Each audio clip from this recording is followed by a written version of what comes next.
13C, con el auspicio de Banco Estado, un banco con historia desde 1855, presenta Mundo en Juego.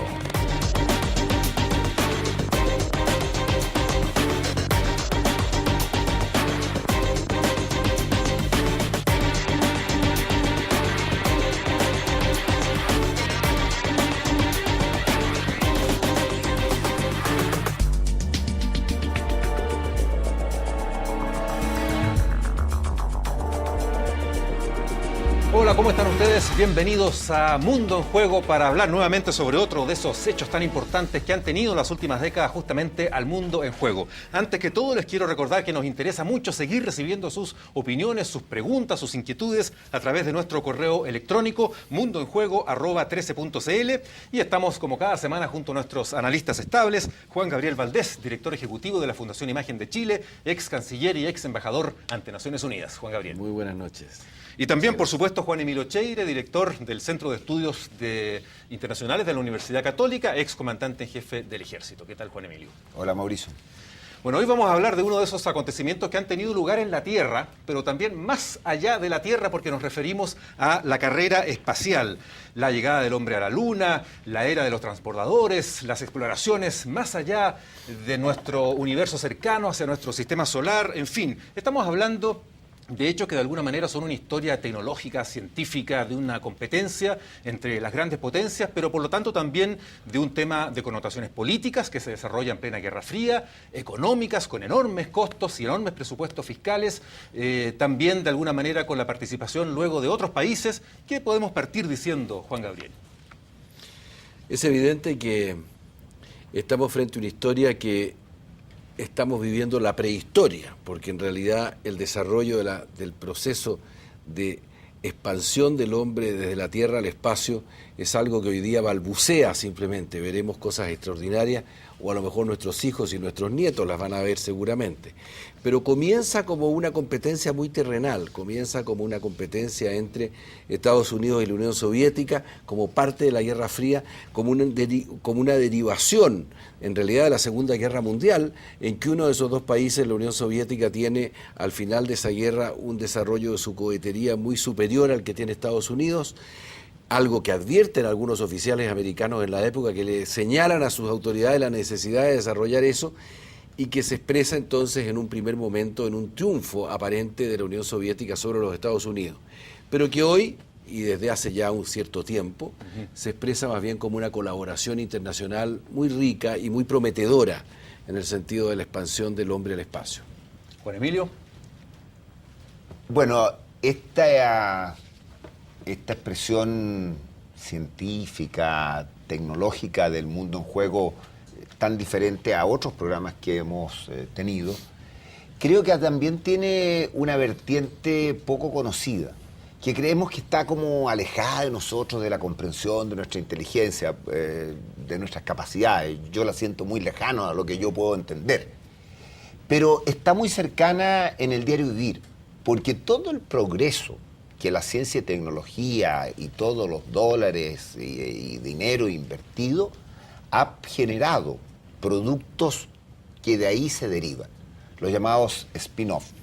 Y no lo sabemos todos los días, pero desde el sartén de teflón, pasando por los marcapasos que usa mucha gente, a los más sofisticados equipos para detectar cáncer, y llegando hasta la pasta de dientes que se ocupa, o el bolígrafo que se puede usar en cualquier posición, estés acostado, estés levantado, viene de lo que se ha investigado para que el hombre llegue al espacio. Claramente el mundo cambió gracias a la carrera espacial. Yo diría que no solo porque tal vez nuestra visión del universo se ha hecho quizás, y me atrevería a dudarlo, un poquito menos difusa que antes, de todos modos se ha hecho, yo creo, más asombrada, porque cada descubrimiento aumenta los niveles justamente de asombro de la humanidad. Y nuestra vida diaria, sin duda, por lo que tú decías, Juan Emilio, no sería la misma hoy si no hubiera sido por todos esos avances conseguidos en estos 50 años, 60 años básicamente. Y de todo eso empieza a contarnos ahora la historia en imágenes que ha documentado la investigadora del Centro de Estudios Internacionales de la Universidad Católica, Mariana Perry, y que elaboró nuestra periodista Francisca Chandía. Hoy revisamos la historia de la carrera espacial, uno de los hitos que marcaron el siglo XX y que pusieron al mundo en juego.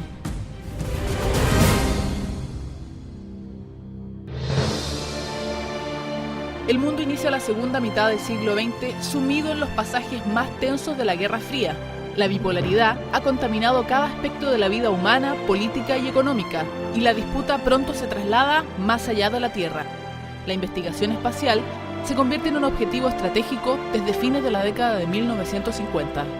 Los protagonistas son Estados Unidos y la Unión Soviética, para quienes la conquista del cosmos es también una forma de propaganda para demostrar el poderío tecnológico de cada potencia. Son los inicios de la llamada carrera espacial.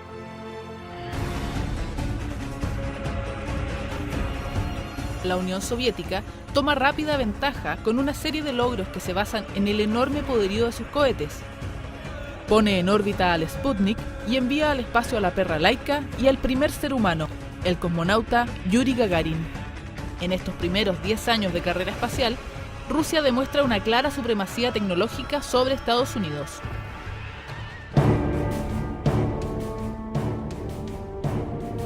En 1958 nace la Agencia Nacional de Aeronáutica del Espacio, la NASA, con sede en Houston. Gracias a su trabajo, pone en órbita una serie de satélites, incluyendo el primero que logra ser utilizado para transmitir comunicaciones. Ese año de 1958 es considerado como el Año Geofísico Internacional, en el que se obtiene un aporte a la astronáutica de incalculable valor.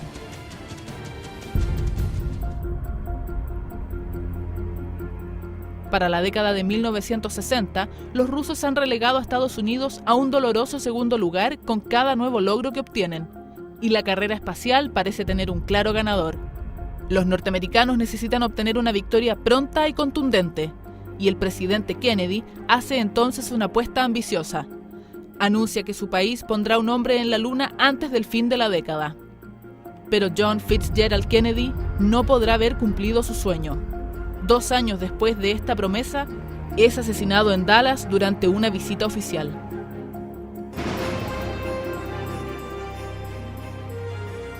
Tras la muerte de Kennedy, la carrera espacial, lejos de disminuir, continúa frenéticamente por los próximos años. Ambas potencias se abocan en aumentar y mejorar la permanencia de seres humanos en el espacio. En 1965, un cosmonauta ruso logra salir de su nave y dar el primer paseo espacial. En tanto, Estados Unidos consigue diseñar un vehículo con capacidad de ser maniobrado en el espacio. A pesar de los inmensos logros, también hay tragedias que enlutan los programas espaciales de ambos países. El incendio del Apolo 1 durante un ensayo y el choque del Soyuz 11 cuando reingresa a la Tierra cobran la vida de sus tripulantes, además de retrasar las investigaciones y generar millonarias pérdidas.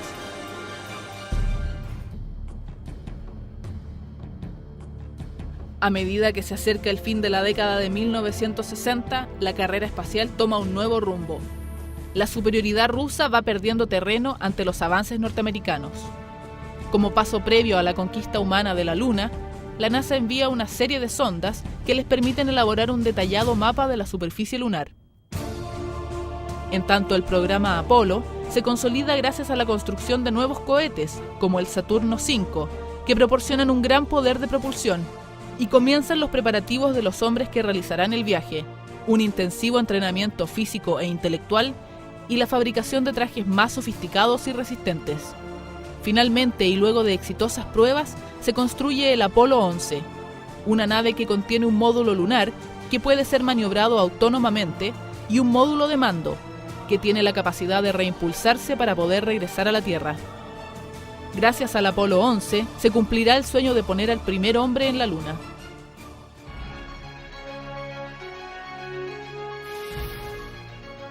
El 20 de julio de 1969, 500 millones de personas siguen la transmisión televisiva en la que Neil Armstrong estampa su huella en el suelo lunar y pronuncia la memorable frase: "Este es un pequeño paso para el hombre, un gran salto para la humanidad".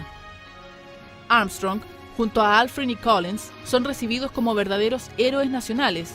El impacto causado por este gran avance lo convierte en uno de los hitos más importantes del siglo XX, que marca a toda una generación. Sus repercusiones, que han trascendido el ámbito científico, se mantienen hasta hoy. Vamos a analizar de inmediato todos estos hitos de la carrera espacial desde los años 50 hasta nuestros días, todos los avances que se han producido, cómo ha cambiado el mundo a la vuelta de los siguientes comerciales. Ya estamos con ustedes.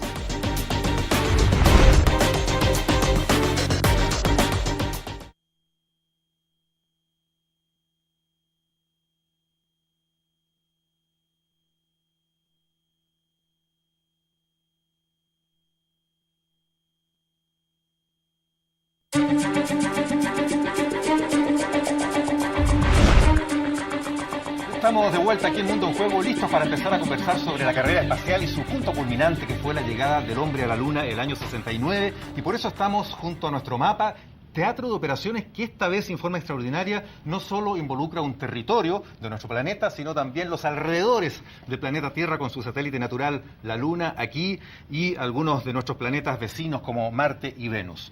Pero yo, Juan Gabriel y Juan Emilio, quería partir destacando que si bien en nuestro mapa aparece destacado Estados Unidos, protagónico y líder en la carrera espacial en las últimas décadas, los primeros triunfos fueron anotados por la Unión Soviética. Y por eso en esta parte aquí tenemos destacado algunos íconos que representan justamente esos logros soviéticos de los años 50. Y el primero de todos fue que los soviéticos, y no los norteamericanos, fueron quienes pusieron el primer satélite en órbita, el Sputnik, una esfera de aluminio de 83 kilos, que dejó angustiadísimos a los norteamericanos que no habían sido ellos los primeros. Y eso fue el año 57.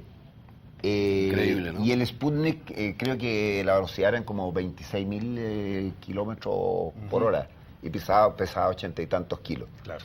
Luego, el segundo hito, también soviético, fue poner el primer ser vivo en el espacio, que fue la famosa perra Laika, que según se ha sabido ahora, hace pocos años, murió a las pocas horas de haber sido embarcada en el Sputnik 2, justamente, y que se preveía que viviera o sobreviviera 10 días, pero murió a las pocas horas. Ella llevaba alimentos y agua en forma de gelatina en un cubículo chiquitito donde iba ahí encajonada la pobre perrita. ¿Qué iba a decir uno? Pobre perrita, claro. Y no fue el único animal antes que el hombre en llegar a la Luna. Dicen que hubo muchos. Claro, vino una serie de otras pruebas con seres vivos para probar su resistencia, y lo importante en todo caso fue que se fue probando que no había problemas para que seres vivos y mamíferos sobrevivieran en esas condiciones. Y eso permitió entonces que el año 61 el primer hombre en el espacio fuera ese señor que está ahí con su traje espacial, que es Yuri Gagarin. A mí me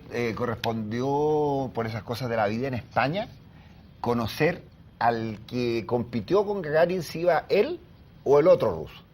Y fíjate que lo que hizo que fuera Gagarin era unos milímetros, no alcanzaban a ser 1 centímetro, de diferencia de altura, que benefició a Gagarin sobre este oficial ruso que yo conocí en España en Bueno, los estos fueron también los años en que Khrushchev anunció la inevitable victoria del socialismo soviético sobre el capitalismo norteamericano. Claro, en una frase famosa. Y en una disputa directa con Nixon, claro, con el cual se enfrentó en algún momento en la televisión, claro, esto fue filmado, en la cual predijo naturalmente que el desarrollo científico y tecnológico de la Unión Soviética iba a derrotar finalmente lo que era todo el proceso de desarrollo capitalista norteamericano. La frase fue como: los derrotaremos, estarán bajo nuestro dominio, una cosa tan taxativa como esa. Bueno, Gagarin de paso se convirtió en un verdadero ídolo en la Unión Soviética, mientras los norteamericanos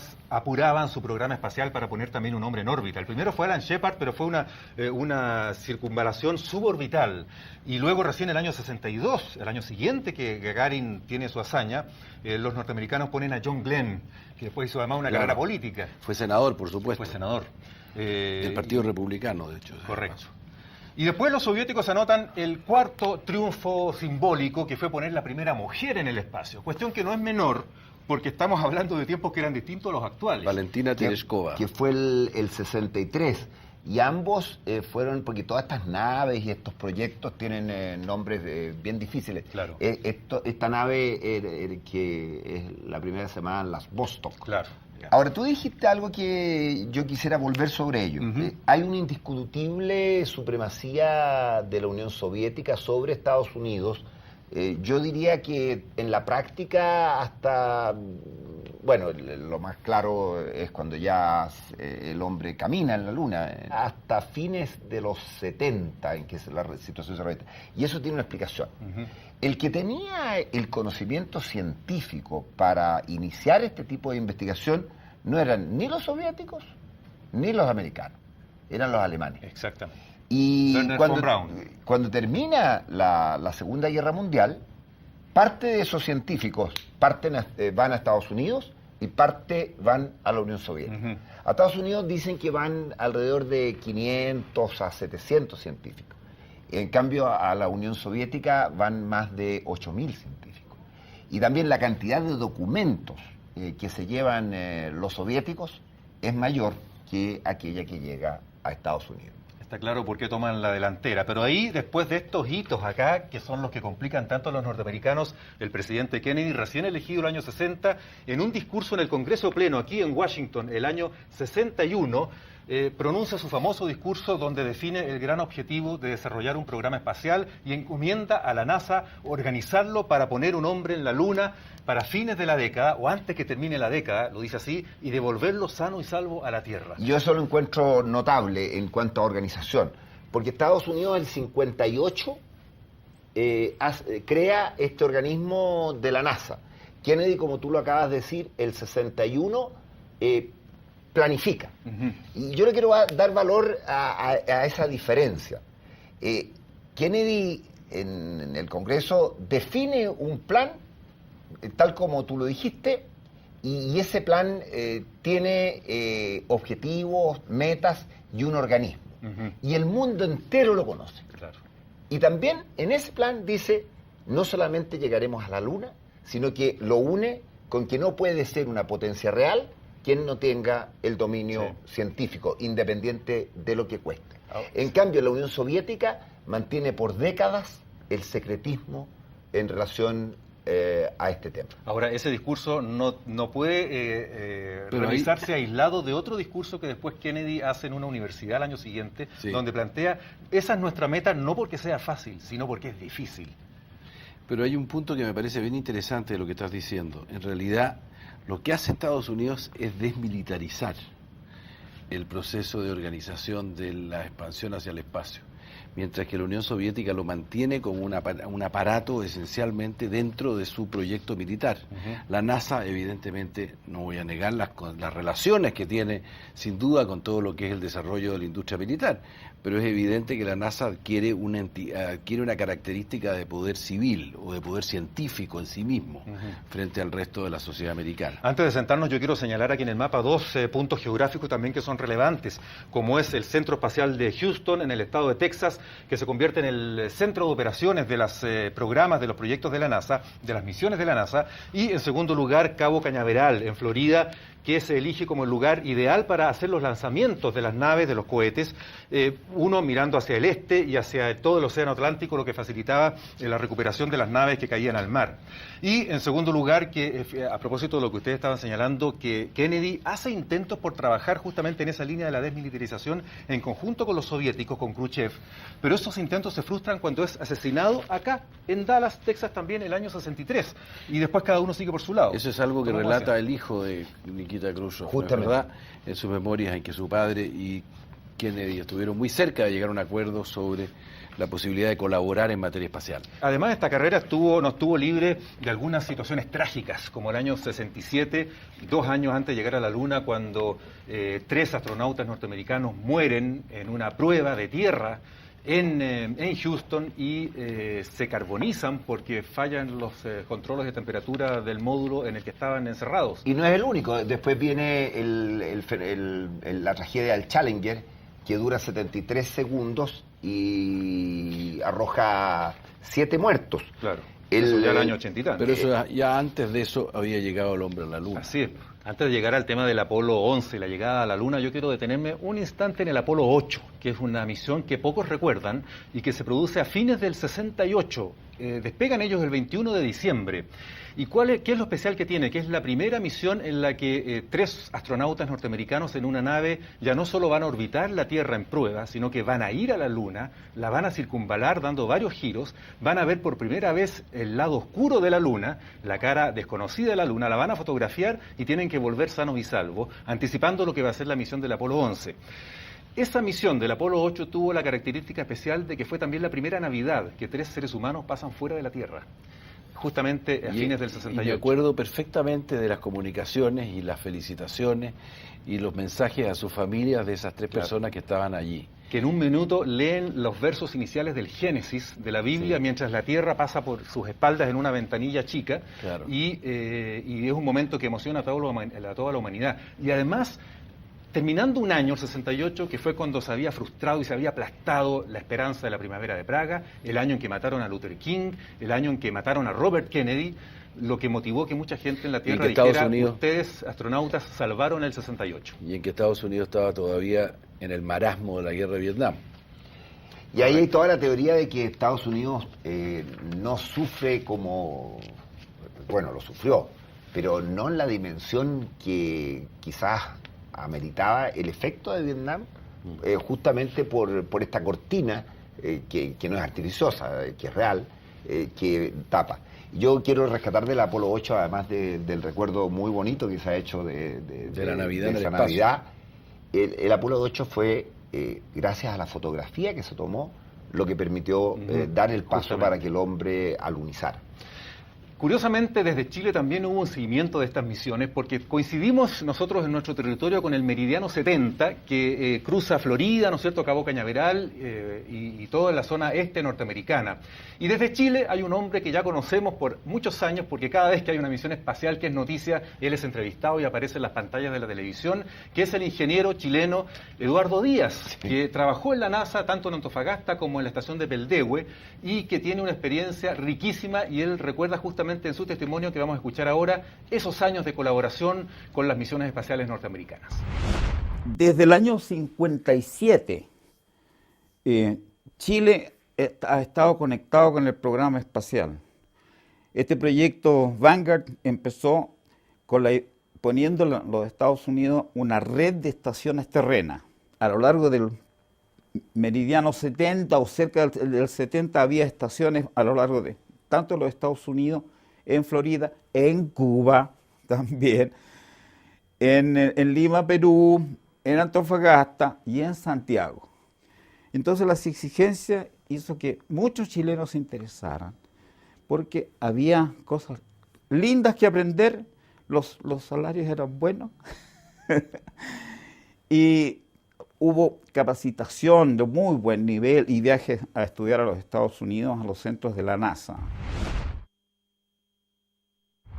Chile le están por entregar un satélite que mandó a hacer, y lo terminaron ya, me dicen que está todo listo, fabricado en Toulouse, en el sur de Francia. Y ese satélite es de teleobservación, o remote sensing, como le dicen en inglés. Usar los satélites para observar la cubierta terrestre y deducir qué pestes tienen las plantas o cómo están creciendo. Bueno, la imagen satelital te muestra eso y te permite medir el área. Y si tienen enfermedades en las plantas, se pueden medir las enfermedades en las plantas. Los incendios forestales y la teleobservación, la cantidad rica de información para poder controlar. Entonces, un satélite chileno va a permitir hacer muchas cosas y tenemos nuestra propia máquina. Hoy día podríamos comprar todas esas imágenes, pero estamos adquiriendo un know-how que no teníamos. Bueno, y finalmente creo que nadie puede olvidar aquel memorable día de junio de 1969, cuando al final la NASA logra su cometido, cumple el objetivo trazado por Kennedy casi una década antes, y un par de astronautas pisan el suelo lunar. Es inevitable comentar cómo nos sorprendió eso en esa época, algunos viéndolo desde una región de Chile y solo escuchándolo por radio, no viéndolo, sino que solo escuchándolo, porque no había televisión, y ustedes tal vez viendo la televisión como el resto del mundo, ¿no? Juan Gabriel puede haber estado viendo la televisión, yo estaba escuchando radio.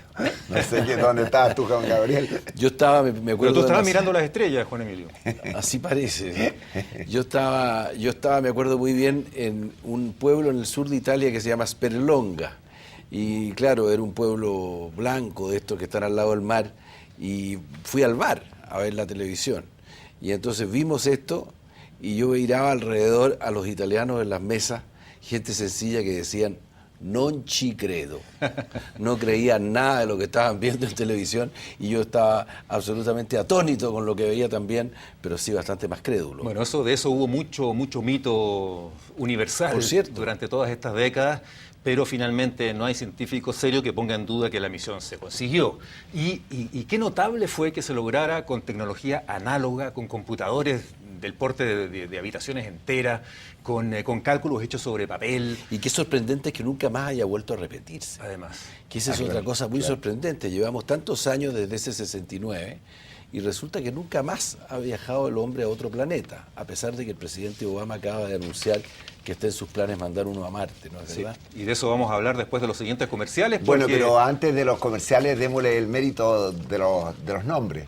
Eran Armstrong, Aldrin y Collins. Y Collins es el que hizo el papel más complejo porque tenía que quedarse solo en el módulo orbitando la Luna. Claro, se tuvo que quedar solo y Armstrong es el más conocido por su frase famosa, un pequeño paso para el hombre, un gran paso para la humanidad. Ellos están, según lo que recuerdo, 2 horas y media, un poco más de casi 3 horas. Caminando y sacando muestras que traen... en el Mar de la Tranquilidad. En lo que se llama el Mar de la Tranquilidad. Y yo siempre pensé en Collins, porque sin duda la imagen de todos es de Armstrong, pero ¿cómo habrá quedado Collins en la nave esperando que su compañero regrese? Y cuando pasaba por la parte oscura de la Luna se perdía la comunicación con la Tierra, entonces en Houston había una tremenda incertidumbre si Collins seguía ahí, hasta que aparecía y todos respiraban con alivio. No, sí, era una hazaña que realmente es difícil de sopesar lo difícil que fue con las miradas que tenemos hoy. Y te acuerdas, hay otra cosa que es impactante en las imágenes que ve posteriormente uno de la central que está mandando todo esto, donde hay científicos, políticos, militares, etcétera. Cómo se enfervorizan en el sentido que están como si estuvieran en la nave. Y yo creo que todos estamos como si estuviéramos allí. Es un proceso impresionante de trabajo en equipo, porque fíjate que creo que son 7 millones de partes que tienen que funcionar con el 99, algo % de efectividad. O sea, lo que hoy día se llama control de calidad, etcétera, está presente quizás parte por tener las normas de exigencia, estas ISO que nosotros conocemos en otros, aquí son incuestionablemente todas las normas muchísimo mayor. De seguridad, de respaldo frente a la falla eventual de cualquier sistema, como las hubo muchas también en distintas misiones. Bueno, la llegada del hombre a la Luna, tú lo decías, Juan Gabriel, de alguna manera no se repitió algo igual desde entonces hasta ahora. Y de hecho, además hubo algunas misiones más en la Luna de otras naves Apolo, pero marcó un cambio en el programa espacial que ya perdió un objetivo tan glorioso como era el llegar a la Luna. Y de esa nueva fase y de la fase actual de la conquista del espacio, hablamos después de esta pausa. 3CC, con el auspicio de Banco Estado, está presentando Mundo en Juego.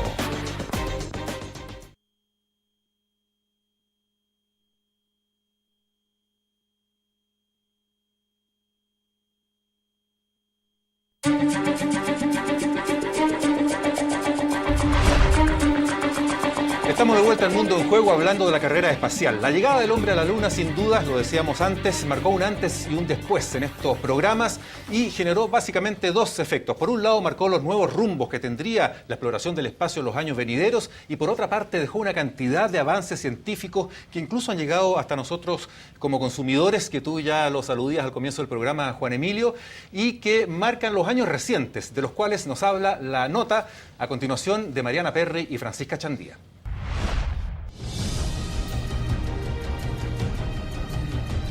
Tras el alunizaje de julio de 1969, Estados Unidos dedica los siguientes 3 años a explorar la superficie lunar, tomar muestras y mediciones e incluso utilizar la Luna como observatorio astronómico. Son los tiempos de gloria del programa Apolo.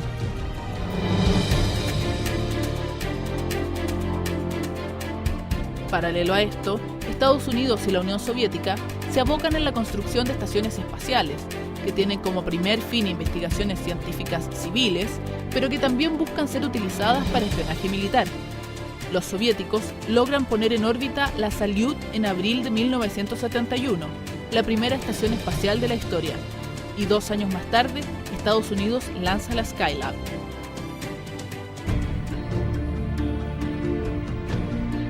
Aunque para muchos la llegada a la Luna marca el punto cúlmine o incluso el fin de la carrera espacial, la competencia entre ambas potencias termina cuando se deciden a trabajar juntas. Esto sucede en 1975, con la misión conjunta Apolo-Soyuz, que logra acoplar las naves de ambas naciones en el espacio.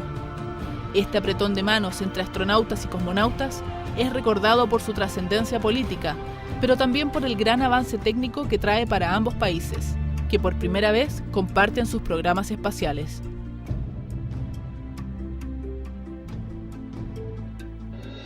Al comenzar la década de 1980, se inicia la era de los transbordadores, que llegan a reemplazar a los módulos espaciales existentes hasta entonces. Los transbordadores tienen la ventaja de ser más grandes, por lo que pueden transportar a una numerosa tripulación o grandes cargas, y además, sus componentes, como el cohete y la nave central, reingresan a la Tierra sin dañarse, lo que les permite ser enviados a varias misiones.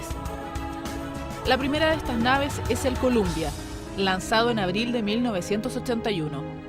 Desde entonces y hasta nuestros días, el transbordador es el mejor medio de transporte espacial. Esto, a pesar de haber sufrido 2 accidentes que han enlutado esta nueva etapa. El Challenger, que explota en su despegue en enero de 1986, y el Columbia, que luego de 20 años de exitosas misiones, se desintegra al ingresar en la atmósfera en febrero de 2003. Sin embargo, estos accidentes no han interrumpido las nuevas investigaciones, que han producido asombrosos descubrimientos, desde los planetas más cercanos del Sistema Solar hasta los límites del universo. Hoy, la carrera espacial está lejos de ser lo que fue durante la Guerra Fría. Sin embargo, nuevos actores han generado nuevas competencias por alcanzar más y mejores logros. La Agencia Espacial Europea pelea palmo a palmo en liderazgo con la NASA, y China ha tenido exitosas misiones tripuladas. India y Japón también han comenzado sus propios programas espaciales. Pero además, la colaboración entre los países los ha llevado a emprender proyectos conjuntos, como la Estación Espacial Internacional. Tal vez, la nueva carrera ya no esté entre los estados, sino entre empresas comerciales que competirán en la arena del turismo. En esta nueva etapa en la historia espacial, cualquier persona con los suficientes recursos tendrá la posibilidad de ir a dar una vuelta por el espacio. Bueno, de nuevo, junto a nuestro mapa de la Tierra y sus alrededores, hablemos, Juan Emilio, Juan Gabriel, de cómo seguía desarrollándose la carrera espacial, porque el hombre llegó a la Luna en 69, misión norteamericana, pero los soviéticos seguían también avanzando lo suyo. Allí hay que mencionar la misión conjunta Apolo-Soyuz, el año 75, si mal no recuerdo, en que logran acoplarse y comunicarse los cosmonautas soviéticos con los astronautas norteamericanos, que fue una misión unida, la primera después de la llegada del hombre a la Luna. Y luego, por cierto, el lanzamiento de la estación Mir, Claro. por Rusia, que es la más larga de todas porque dura 15 años, y lo notable de eso es que no solamente se utilizaba por los soviéticos en su momento, sino que se utilizaba también por los americanos, que administran esa estación durante un cierto tiempo. Claro. Y ellos ponen el énfasis en la permanencia prolongada de hombres orbitando la Tierra. Fíjate que la Mir, como lo mencionó Juan Gabriel, es usada por ambas potencias y también por otros países. Y tiene 23.000 expediciones o tareas. Y permanece 15 años. 15 años y nos afecta a nosotros también, porque cuando baja hay toda una discusión que tenemos que recordar en Chile. Sí. Se creía que podía caer en el territorio patagónico chileno o en Nueva Zelanda. O fragmentos, porque se iba a desintegrar al entrar a la Tierra, entonces a la atmósfera, y podían caer trozos en nuestro continente. Pero cae en el mar finalmente sin peligro para nadie, no hay víctimas ni daños. Quería recordar también que, así como tú mencionabas, Juan Emilio, las misiones soviéticas que siguieron a través de las misiones Soyuz, Europa también empieza a unificar criterios, las principales potencias, y desarrollan sus primeros programas también de exploración al espacio con un par de satélites para el año 69, pero ellos recién el año 75 crean la Agencia Espacial Europea, que después tiene un gran desarrollo con muchas misiones, con lanzamientos desde el Caribe, desde las Antillas, en fin, y se ponen a la par también en la carrera espacial, lo mismo que Japón, que por esos años genera también la NASDAQ, que es como la NASA japonesa, la Agencia del Espacio japonesa, y que me tocó conocerla personalmente en sus bases en el sur del Japón, en la isla de Tanegashima, que está camino ya a Okinawa, ¿no es cierto?, en el extremo sur de Japón, que es sumamente interesante. Que es muy parecido a lo de Cabo Cañaveral, con plataformas de lanzamiento, pero de los japoneses. Bien, y después tenemos ya la era, y ahí nos detenemos en la era de los transbordadores. El presidente Nixon la anuncia, ¿no, Juan Emilio? Claro. O traza el primer programa. Traza el primer programa, y los transbordadores tienen este mérito de que vuelven y ya aterrizan como un avión. Aviones normales. Claro, aviones normales. Y eso yo creo que como que hace como que esto no es tan difícil. Y por eso es que el hombre ya no mira solamente la Luna, sino que fundamentalmente está mirando Venus, y Marte, está mirando Marte. Ahí está todo el tema del agua, que se dice que ya está desmitificado, que aquí hubo o hay agua. Está Júpiter y Saturno, que son los nuevos objetivos que están en los planes de la conquista del espacio. De hecho, ha habido varias decenas, 20 y tantas, 30 misiones de distintos países de exploración a estos planetas más cercanos, también a Júpiter, a Saturno, a Mercurio. Ha habido muchas naves que, las primeras solamente se acercaron y pasaron de largo frente a algunos de estos planetas. Las segundas incluso se estrellaron contra estos planetas, y muchas de ellas trataron de aterrizar o amartizar, como se ha dicho, en Marte, por ejemplo, y lograron hacerlo, pero se perdió contacto con ellas a los pocos minutos o a las pocas horas. Entonces ha sido muy difícil esa conquista. Ahora, lo que es increíble, siendo tan difícil, lo que se está dispersando a una velocidad increíble. Hablaba yo la semana pasada con biólogos y una profesora de agronomía de la Universidad Católica, que tienen información al día de qué se encuentra ya y cómo se reproducen, por ejemplo, si es que hay elementos orgánicos, si es que hay plantas o si no hay. O sea, en nuestras universidades, en los laboratorios, la información de lo que estamos recogiendo en el mundo hoy día se dispersa para bien de la humanidad en temas muy centrales. Y eso es verdad también para otros ámbitos, porque es evidente que el desarrollo de esta industria también perfecciona el tipo de satélite que observa la Tierra de manera detallada, y que ha permitido el desarrollo de satélites espías a un punto en el cual son capaces de fotografiar detalles de operaciones de gente perdida en algunos desiertos, en zonas peligrosas desde el punto de vista de terrorismo. Lo hemos visto en películas más bien, ¿no es verdad? Cuando se observa campamentos de grupos terroristas en la mitad de Afganistán desde el cielo, o nosotros mismos a través de Google Earth podemos llegar a mirar barrios, casas, detalles de una calle a través de nuestros computadores, gracias a el desarrollo extraordinario que tienen los satélites hoy día en el mundo. Ahí yo tengo una experiencia que me impresionó en la vida. Era el año 90, director de la Academia de Guerra, viajé a París. Estábamos desarrollando un sistema en que había que representar la Tierra computacionalmente. Entro a una calle normal de París, a un laboratorio, firmo muchas cosas secretas y me dicen, ¿de dónde usted? De Chile. Ah, Chile. Y nos sentamos frente a un computador, empieza a buscar tiene aeropuerto, ¿no? Y llegamos a ver el Arturo Merino Benito y nos paramos, o sea, yo veo la calle de París en un edificio normal y le digo, oiga, hay otro que se llama Tobalaba, está un poquito hacia el este. Nos corrimos y vimos Tobalaba. Y la Academia de Guerra que yo dirigía estaba al ladito de Tobalaba, entonces nos fuimos desplazando un poquitito en la pantalla y yo veo mi casa, el cuartel que mandaba. Y cuando vuelvo a Chile, llego ahí frente a lo que eran las brujas en La Reina, que estaba la Academia de Guerra, y veo el letrero militar, se prohíbe sacar fotos. Entonces llegué y mi primera orden dije, saquen ese letrero porque esto no corre en el mundo. Qué bueno. Yo con la imagen del transbordador aquí solo quería decir, y los invito a sentarnos, que esas misiones sirvieron justamente para lo que ustedes apuntaban, para poner una cantidad de satélites que el transbordador los llevaba al espacio y los dejaba dando órbitas. O sirvió para llevar muchas gente, expertos científicos, no solo astronautas o exoficiales de la Fuerza Aérea Norteamericana, sino que biólogos, científicos de distintas nacionalidades, hombres y mujeres, a las estaciones espaciales, ¿no? Especialmente la Estación Espacial Internacional, o también los transbordadores sirvieron para poner en órbita el telescopio Hubble, que ha permitido y que dio un salto gigantesco en la exploración del universo lejano.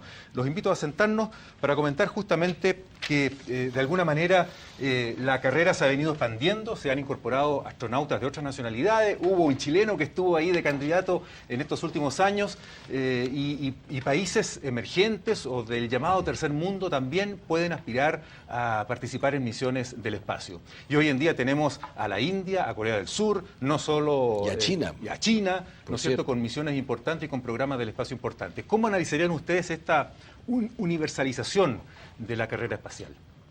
Bueno, fatalmente es parte de la globalización que incorpora naturalmente el desarrollo científico y la capacidad de todos estos países de ir encontrando pequeños nichos en los cuales pueden ser más eficaces. Pero no cabe la menor duda de que el poderío norteamericano respecto del resto es muy superior. Si hay alguna materia probablemente en la cual la distancia de Estados Unidos con el resto del mundo es gigantesca y prácticamente inalcanzable, por lo menos en vida nuestra. Claro.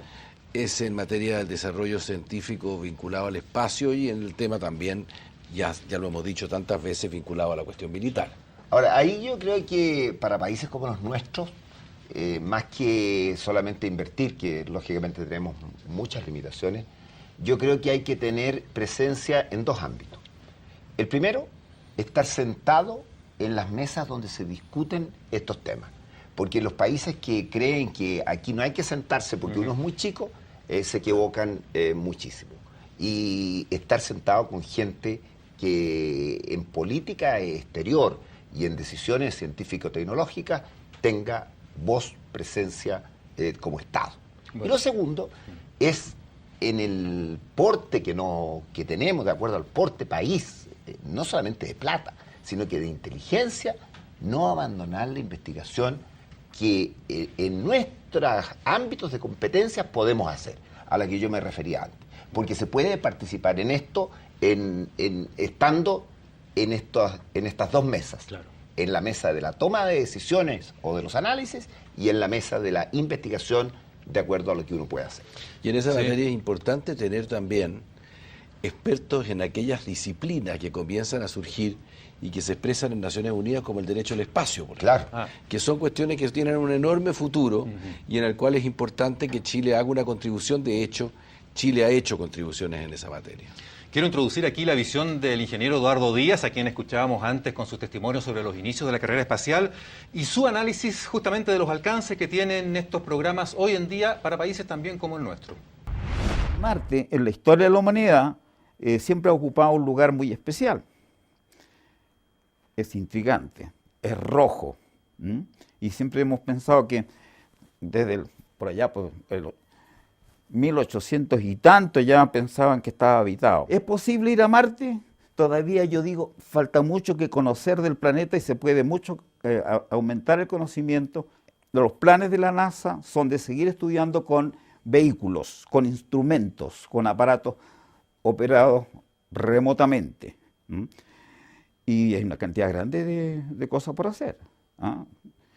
Rovers, cámaras, nuevos instrumentos y ya han hecho exploración, pero traer muestras, eso es lo que pienso, en el futuro cercano.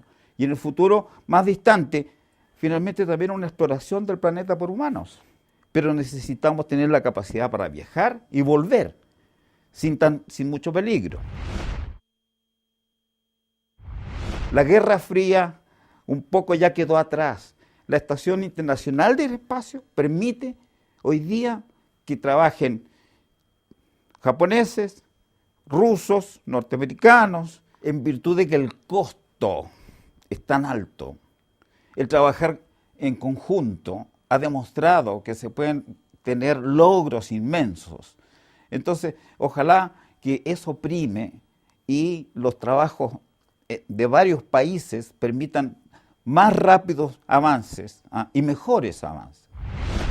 Bueno, escuchábamos a Eduardo Díaz con ese análisis de las misiones a Marte. Yo quería recordar que viendo material para este programa, uno se encuentra con publicaciones que se hacían a fines de los años 50, cuando se iniciaban las primeras misiones de una sonda por ahí que iban a pasar de largo frente a Marte, y se empezaba a imaginar, porque vino una fascinación mundial por la carrera espacial, se empezaba a imaginar las misiones humanas ya tripuladas a los planetas vecinos. Y por ejemplo, había revistas en Estados Unidos que publicaban que los primeros exploradores que fueran enviados a Marte tenían que preocuparse de dejar muy bien resueltos y ordenados sus asuntos en la casa, porque no iban a volver antes de 2 años, por ejemplo. Esa era la mentalidad de esos años. En ese sentido, fíjate que yo creo que la influencia del mundo de la cultura, de las artes, de la moda, quizás se anticipó en un sentido y otro tuvo efecto.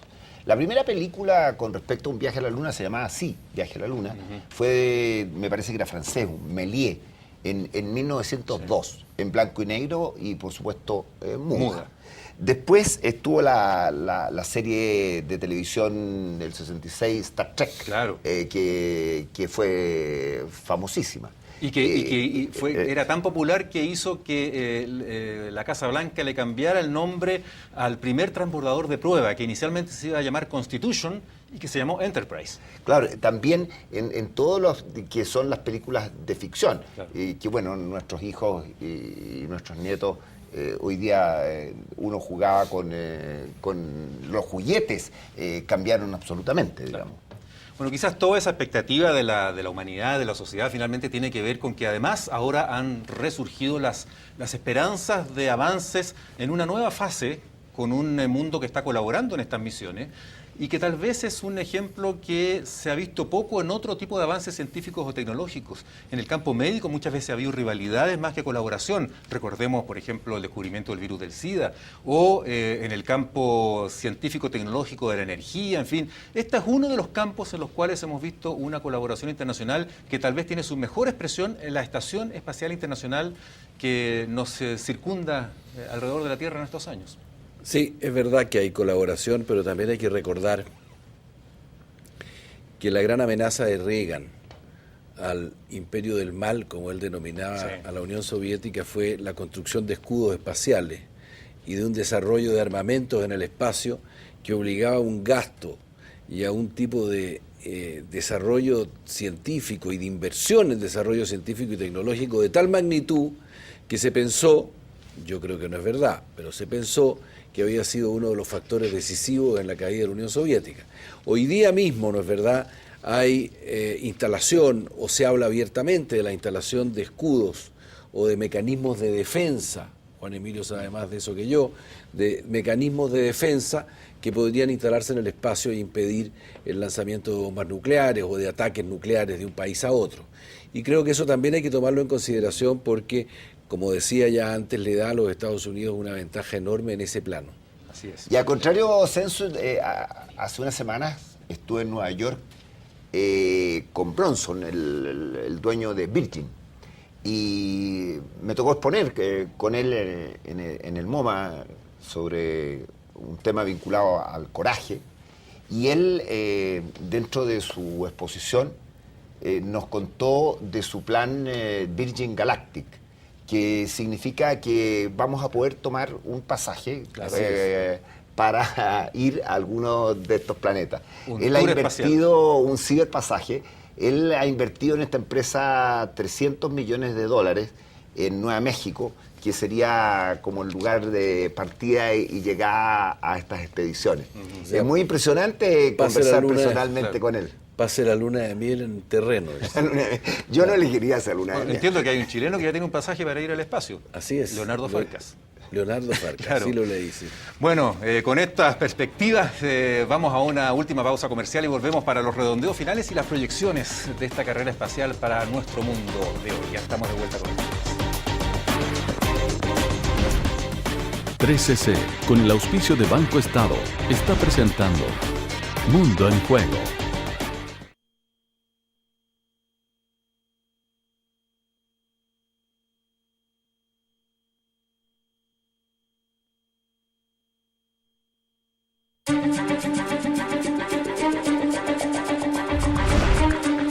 Estamos ya en la parte final de esta edición de Mundo en Juego, analizando la carrera espacial, su historia y sus proyecciones futuras, y no queda más que darles la palabra a nuestros analistas para un comentario final sobre estas hazañas y estas epopeyas espaciales de las grandes potencias, en las cuales también nos vamos viendo poco a poco involucrados en el resto de la humanidad.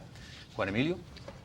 Mi comentario final no va a versar sobre el tema específico, porque me ha impresionado la gran cantidad de apoyo, de ideas que hemos recibido en el Centro de Estudios Internacionales de la Universidad Católica para este programa. Lo que demuestra que se cumple nuestro propósito, y creo que este programa lo refleja muy bien. El tema de que el conocimiento de cómo está jugándose en el mundo, en lo político, en lo económico, en lo militar, en lo social, llegue a la comunidad. Y esa que es nuestra apuesta como universidad y como centro de estudio, yo me he sentido tremendamente gratificado por no solamente los mails, sino que los contactos personales. Lo que nos obliga a que los programas que nos quieran, que se van a vincular con la región, sean también atractivos. Juan Gabriel, ¿algo sobre la Fundación Imagen de Chile? No. Tenemos que proyectar la imagen de Chile al espacio también. Eso. No, yo creo que lo que decía el ingeniero que nos ilustraba con su propia experiencia es muy interesante.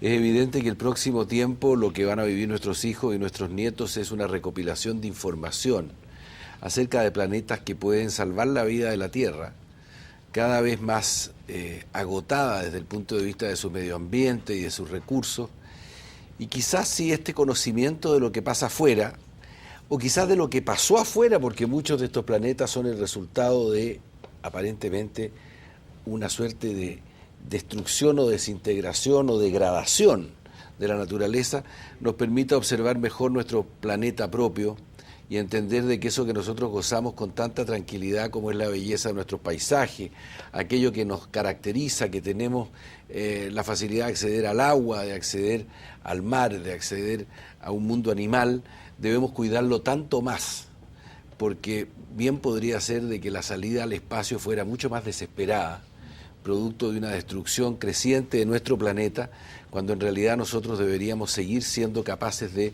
mirar el resto del mundo para mejorarlo y no para seguirlo destruyendo.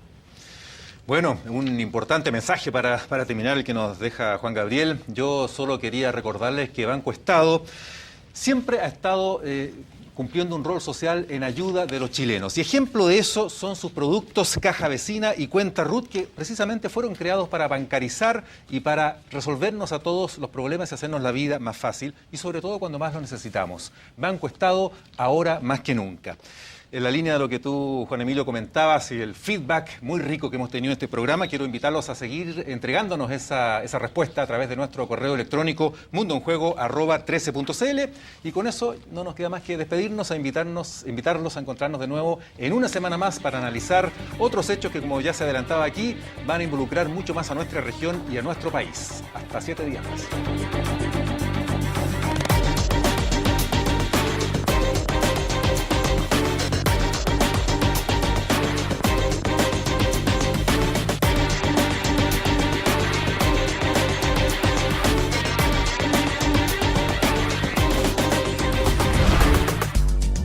13C, con el auspicio de Banco Estado, un banco con historia desde 1855, presentó Mundo en Juego.